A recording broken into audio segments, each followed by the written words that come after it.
ఈరోజు పప్పు ఆవకాయ, కొత్త ఆవకాయ. పప్పు ఆవకాయ, తెల్లన్నం, వంకాయ తాలింపు.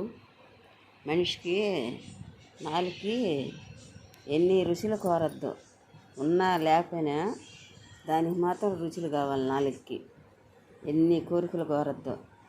మనిషికి ఎంత అనుకుంటాం మనం, జానడు పట్ట బారెడు గుడ్డ అని అనుకుంటాం కదా, పిడికిడి మెతుకులు.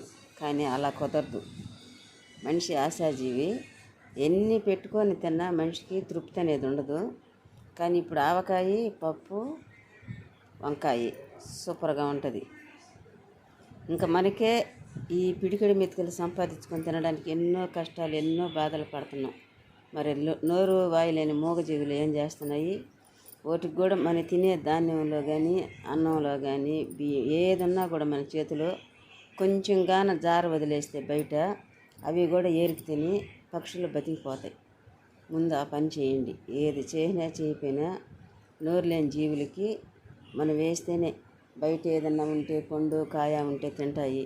అవి లేని పక్షులు అవి ఆకలికి ఎంత బాధపడతాయి.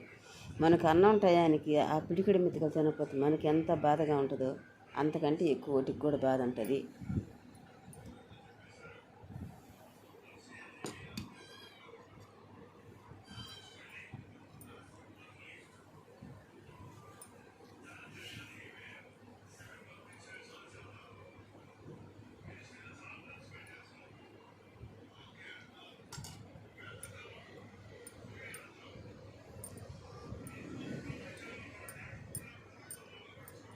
బాగా కాలిపోతుంది, వేడివేడిగా ఉంది.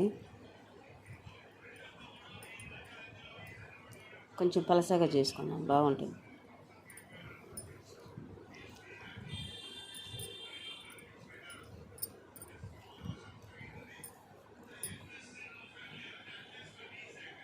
సూపర్గా ఉందండి.